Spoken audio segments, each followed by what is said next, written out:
Olá, queridos e amados irmãos.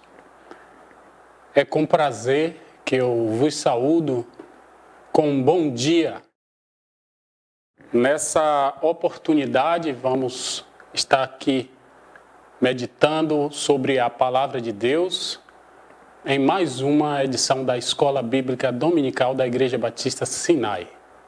Nesse momento, nós vamos fazer uma oração. Convido a todos a orarmos juntos nesse instante. Bondoso Senhor e Deus, nesse dia que o Senhor fez para nós, nos dando a oportunidade de mais uma vez estarmos juntos em uma só fé, em uma só confissão, adorarmos ao Senhor, enquanto estudamos a Tua santa e gloriosa palavra. Que o Senhor possa abençoar a nossa igreja, abençoar os nossos pastores, os nossos líderes, abençoar a nossa escola bíblica dominical e os ouvintes e os irmãos que estão, que formam essa grande classe neste dia. Eu peço ao Senhor que possa me capacitar e me usar conforme a medida da Tua graça. É o que eu te peço em nome do Senhor Jesus Cristo. Amém. Então, amados irmãos, estamos aqui mais uma vez nessa série de estudos do livro do pastor John Piper.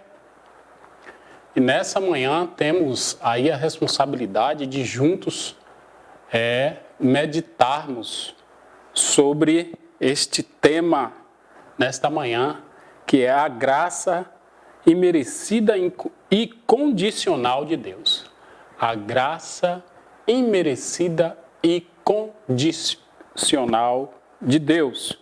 Uma reflexão baseada no Salmo 25. Salmo 25.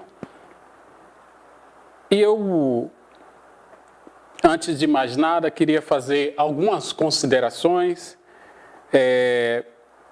porque o autor ele falou de graça, falou da graça, e ele se reporta a um livro do Antigo Testamento, a um texto no livro do Salmo, capítulo 25, fazendo uma reflexão ali da graça condicional e incondicional. O Antigo Testamento, ele sempre é trazido nas mensagens, o seu teor baseado, o seu conteúdo sempre baseado na lei. E o nosso autor, ele faz uma inferência, ele faz uma consideração da graça baseado em um livro do Antigo Testamento, já que o Salmo 25, escrito pelo salmista e rei Davi, ele faz parte na Bíblia do Antigo Testamento. E eu fui até o livro de Salmo fazer uma especulação e eu achei no Salmo 85, no versículo 10, e o Salmo 85, versículo 10, ele traz algo interessante. Ele diz o seguinte, o texto diz: encontraram-se a graça e a verdade. Esse é um texto do Antigo Testamento. Encontraram-se a graça e a verdade. A justiça e a paz se beijaram. Para quem tem dúvidas que a graça manifesta a partir do nosso Senhor Jesus Cristo no Novo Testamento e, de certa forma, organizada doutrinariamente pelo apóstolo Paulo, pelos apóstolos e pelo apóstolo Paulo no Novo Testamento, essa graça que está organizada aqui no Novo Testamento é encontrada em vários textos de Paulo, inclusive o célebre texto que diz pela graça sois salvos. Isso não vem de vós, é dom de Deus no Novo Testamento. Essa graça arrumada, organizada, manifestada em Cristo no Novo Testamento, ela tem a sua gênese no Antigo Testamento. Então, a graça de Deus já é manifesta no Gênesis, no Pentateuco, nos livros históricos, em toda a história de Israel. A graça está presente, ela nunca esteve ausente. Nós costumamos sempre olhar pelo viés da lei. Quando se fala em Antigo Testamento, se pensa em lei.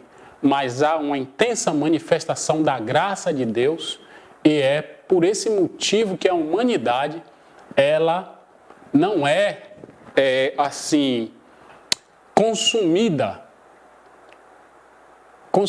pelo seu próprio pecado. Então, esse texto que eu trouxe de Salmo 85, verso 10, diz que encontraram-se a graça e a verdade, a justiça e a paz se beijaram. É um livro, é uma leitura, um texto do Salmo que está no Antigo Testamento, falando da graça, o encontro da justiça, o encontro da lei com a graça, né? Que você não pode separar, assim, aniquilar coisas que vêm do próprio Deus. E o autor, ele fala do livro de Salmos. E eu quero falar, nessa reflexão do livro de Salmos, quero que a gente faça uma reflexão, falando da condicional de Deus e da incondicional de Deus. Eu quero falar da autoria, aqui no slide 2, já que estamos falando do Salmo, e vamos, consequentemente, falar de Davi. Então, eu quero aqui trazer algumas informações sobre o livro de Salmo e sobre o salmista, que é o Davi. Então, a autoria do livro, ela não pertence só a Davi. É um compêndio de 150 salmos, mas não foram todos compostos por Davi. E quem foi Davi? Quem foi esse autor? Quem foi esse rei? Sempre que fala de Davi, muitas vezes nós, de alguns dos heróis da fé, nós transferimos para essas pessoas uma imagem de um super-herói ou de alguém sobre-humano, né? Alguém que não é, como se essa pessoa ela não tivesse pecado ou sofrido a ênfase da humanidade que degrada o homem, que envelhece, que faz pecar. Davi foi uma pessoa que viveu e, a despeito de ser essa figura, uma figura mensurável, assim, de destaque no texto e até para o povo judeu, ele teve suas falhas, ele foi um ser humano como nós, como eu e como você. Então, quem foi Davi? Davi foi o filho de Jessé, filho mais novo de Jessé. Ele foi ungido aos 12 anos, mas só começou a reinar aos 30 anos. Então, passaram-se dos 12 para os 13 anos, até os 30, aí mais ou menos 18 anos. Ele reinou por 40 anos em Israel, e teve várias vitórias, aí nesse slide tem alguns dos povos, edomitas, amalequitas, arameus, amonitas, moabitas, filisteus, cananeus. E há 58 referências, veja que esse Davi, ele teve uma importância muito grande, na história de Israel, 58 referências do nome de Davi, só no Novo Testamento, 58 referências. Atos 13, o verso 22, é o célebre versículo que todos nós conhecemos, onde destaca que Davi foi um homem segundo o coração de Deus. Um homem segundo o coração de Deus. A dinastia davídica, ela durou cerca de 425 anos, toda a sua dinastia. E Davi, ele compôs aí 70, especula-se que 73 salmos, que dá quase a metade dos 150. São 150 salmos. Não é? E o Salmo 25 ele é tomado, porque os salmos, livro de salmos, no original eles são divididos em 5 livros. Então são 5 livros de louvores, né? São 5 livros poéticos, 5 livros de poesia, para nós catalogado entre os livros poéticos. E na nossa Bíblia ele compõe um só livro, que são os 150. Mas no original ele compõe, ele é composto de pelo menos 5 partes, né? 5 partes. Então aí esse é Davi. E Davi, aqui nesse slide 2 ainda, ele é ungido aos 12 anos, mas sequer Davi sabe por que está sendo ungido. Os seus irmãos e o seu pai também não sabem. E Samuel, muito esperto, fez o serviço todo silenciosamente, porque ele não podia declarar que estava ungindo um rei com outro no trono. Então, o que é que acontece? Ele chega e faz esse trabalho, e era de conhecimento do povo de Israel que um profeta, quando ele já estava envelhecendo, ele procurava um sucessor para ser o seu substituto. Então, possivelmente no ideário coletivo ali, das pessoas que estavam presentes naquela unção, naquele momento que o azeite foi derramado na cabeça de Davi, pensam que são levados a pensar que Davi está sendo ungido para ser o sucessor de Samuel. Né? E dali, do momento daquela unção até Davi ser rei, ele passou por muitas provações, muitas fugas, muita calúnia, muita dificuldade, e ele foi sendo ali projetado, foi sendo amassado, foi sendo moldado, foi sendo transformado, chamado para a obra que Deus tinha a fazer. Há quem diga que Deus prova para depois aprovar, mas não há uma lógica definida no chamado de alguém, de algum líder. Não existe assim, Deus prova e aí capacita. Às vezes essa aprovação ocorre no chamado, durante o chamado, às vezes pode ocorrer antes. E nós vemos aí Davi, ele é provado para ser rei, mas ele continua uma trajetória, um caminho de muitas provações. Eu gosto de pensar no que o professor César, ele citou há muito tempo atrás, quando ele disse que a obra de Deus, ela começa difícil, fica impossível e depois ela se realiza. Davi é um tipo de homem que provou dessa máxima, né? Davi provou dessa máxima.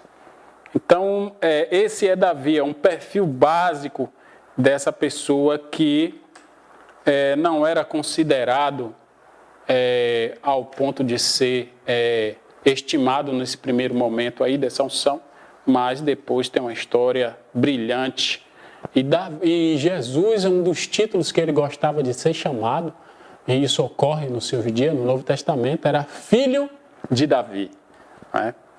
Filho de Davi, a despeito das circunstâncias que é conhecido de todos que Davi passou e cometeu muitos pecados. O cenário contextual do Salmo 25 aborda um estado de alma, aborda um estado sentimental, aborda uma situação ainda que pontual, mas uma crise existencial vivida ali por Davi, queixoso a Deus. É engraçado que esse compêndio de salmos, que é composto de 5 blocos, o primeiro bloco vai do capítulo 1. Esse livro tem do capítulo 1 ao capítulo 41, o 42 já é o segundo livro, e o autor toma desse primeiro bloco esse Salmo 25, que é considerado um salmo de lamentação. Salmo de lamentação. E eu coloquei aqui lamentação versus murmuração. Há alguma diferença para você entre lamentar e murmurar? O crente pode se lamentar? Seria a oração um tipo de lamentação? Seria a oração um tipo de, o clamor um tipo de lamentação? Então, o crente pode se lamentar. Sim, a oração, ela é um tipo de lamentação. Mas a murmuração, ela não é bem-vinda nesse contexto. Então, a própria Bíblia, ela deixa entender que você pode colocar nos pés do Senhor todos a sua alma. Então, aqui esse primeiro verso de 1 Pedro 5, verso 6, diz aqui: humilhai-vos, pois, debaixo da potente mão de Deus, para que ao seu tempo vos exalte. Lançando sobre ele toda a vossa ansiedade, porque ele tem cuidado de vós. Então, o crente, ele pode exercitar, ele pode se lançar nos pés do Senhor, ele deve fazer isso. Mas ele não deve murmurar. Mas aqui mais adiante, a Bíblia diz: não estejais inquietos por coisa alguma, antes vossas petições sejam em tudo conhecidas diante de Deus pela oração e súplica com ação de graças. Filipenses 4, 6. Então, mais uma prova de que isso é factível, isso é possível. A Bíblia, ela traz aqui que o crente, ele pode lamentar, sim. Não vai passar toda a sua vida, não vai ser toda a sua vida de lamentação, mas tem ocasiões, como Davi passou, que nós passamos também. Sendo aqui agora um texto lá de Romanos 1,30, onde ele condena a murmuração. Veja que eu trouxe 2 textos, falando sobre a lamentação, que está na oração contida, mas aqui esse terceiro texto: sendo murmuradores, detratores, aborrecedores de Deus, injuriadores, soberbos, presunçosos, inventores de males, desobedientes aos pais e às mães. Então, essas são as características que não se encontram nos crentes verdadeiros. Eles não são murmuradores. Então, esse slide 3 é para a gente ir construindo aqui esse raciocínio para a gente chegar a considerar o que seja graça incondicional e condicional de Deus. É baseado na reflexão do pastor John Piper sobre o Salmo 25. Então, o autor vai dizer que todo o perdão e a ajuda de Deus são graciosos. São graciosos e porque tem ali um teor do amor de Deus, o conteúdo do amor de Deus. Então, todo o perdão e ajuda. Mas Deus, ele é amor, mas ele também é justiça. É dos atributos de Deus, que ele é justo. Então, nossa eleição, por exemplo, aqui já entramos no que é condicional de Deus e naquilo que é incondicional. Então, a salvação é incondicional, porque é impossível a mim e a você salvar-se. Então, a salvação é algo que é Deus que promove. É Deus que faz, que realiza, Então, diz aqui Romanos 9,11. E a nossa salvação é pela graça, sois salvos. Efésios 2, 8. São incondicional. Onde há incapacidade humana, aí Deus assume. Filipenses 1,6. Onde diz o texto: vós sois projetos inacabados que Deus há de aperfeiçoar até o dia de Jesus Cristo. É Deus quem faz a obra, é Deus quem capacita, é Deus quem salva. Então, essas coisas é impossível. Todavia, as bênçãos subsequentes, diz o autor, da confissão diária são condicionais para cumprirmos a aliança com Deus. O que isso quer dizer? Quer dizer que no processo salvífico No processo de servir a Deus, existem coisas que são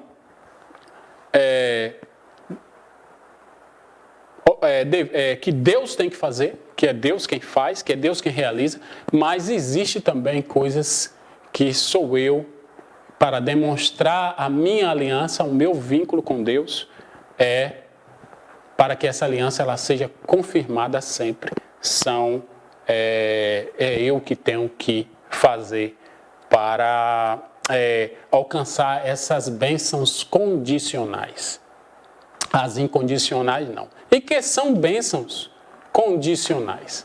Então você vai observar na Bíblia todos os se. Onde há se, onde há a palavra ai, aí há juízo. Ai de vós, ai das cidades. Mas o se, ele traz uma condicional. Se alguém está em Cristo, se andares como ele andou, se fizeres o que ele manda, se obedeceres a sua palavra, se atentares, se ouvires, se alguém está em Cristo, se alguém está na luz. Então, esses aí são os sis. São as condicionais para que nós realmente sejamos achados discípulos de Jesus. Então, o que é incondicional é inerente à pessoa de Deus.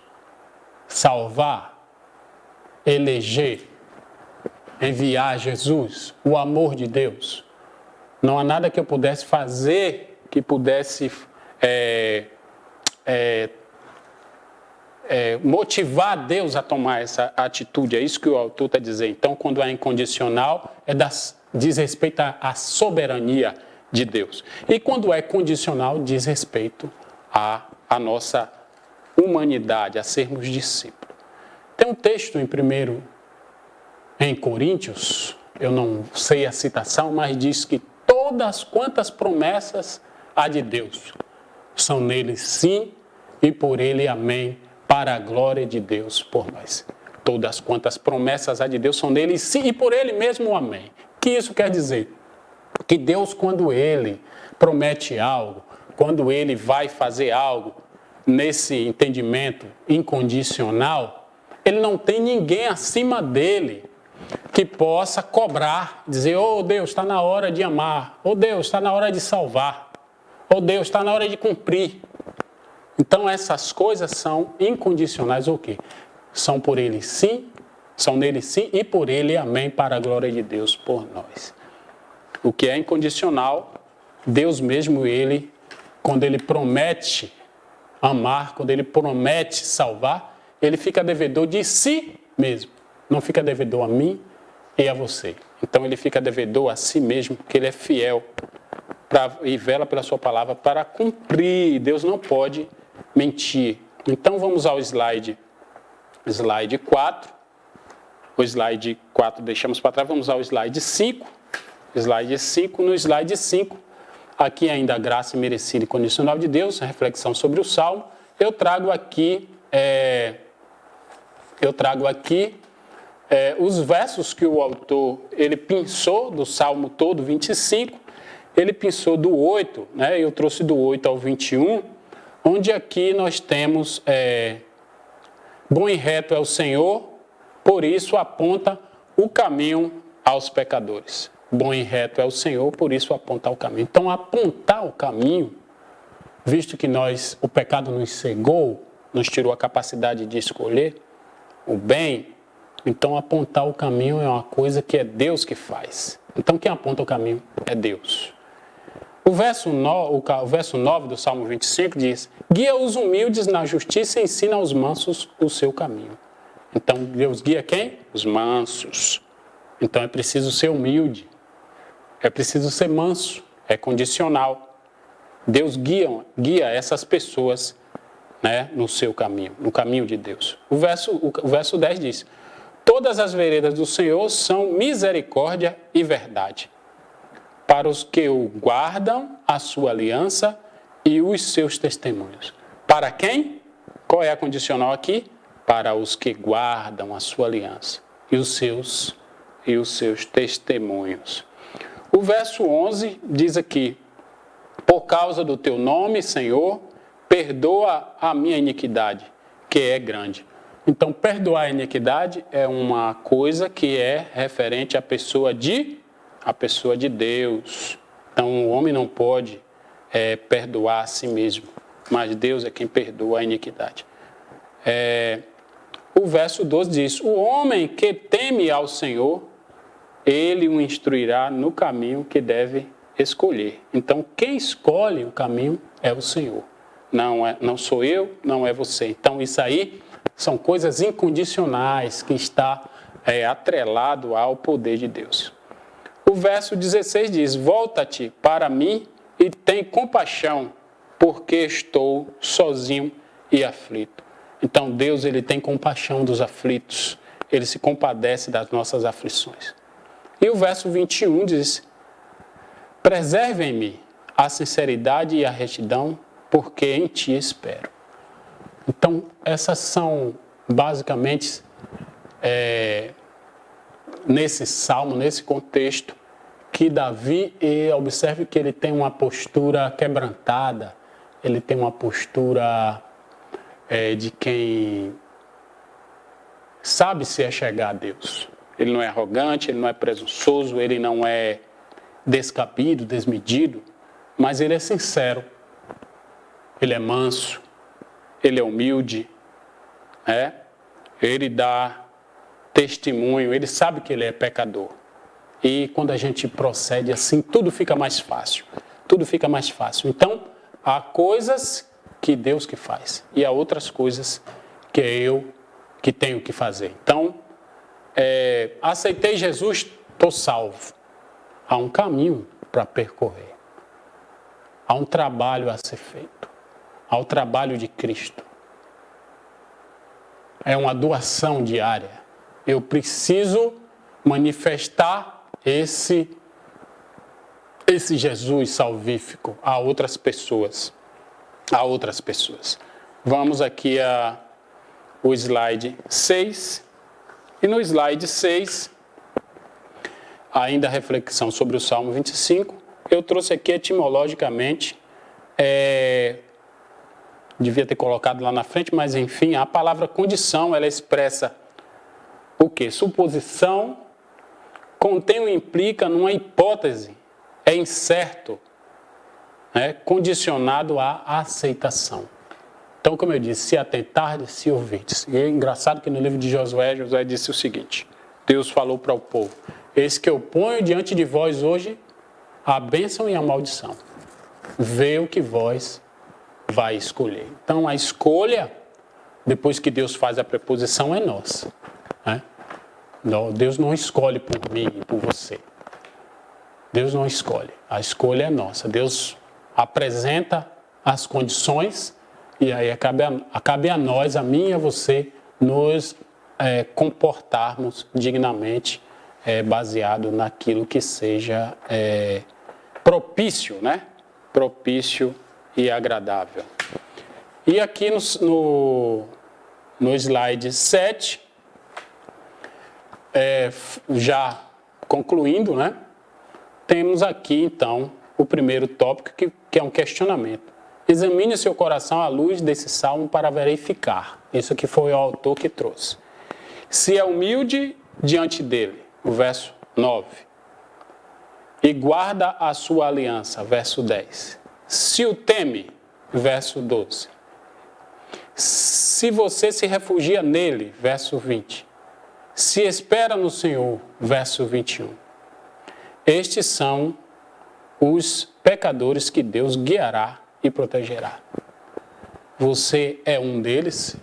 Eu tenho certeza que sim, que você é uma pessoa que é quebrantada, que é temente a Deus, que ama o Senhor e que tem buscado viver uma vida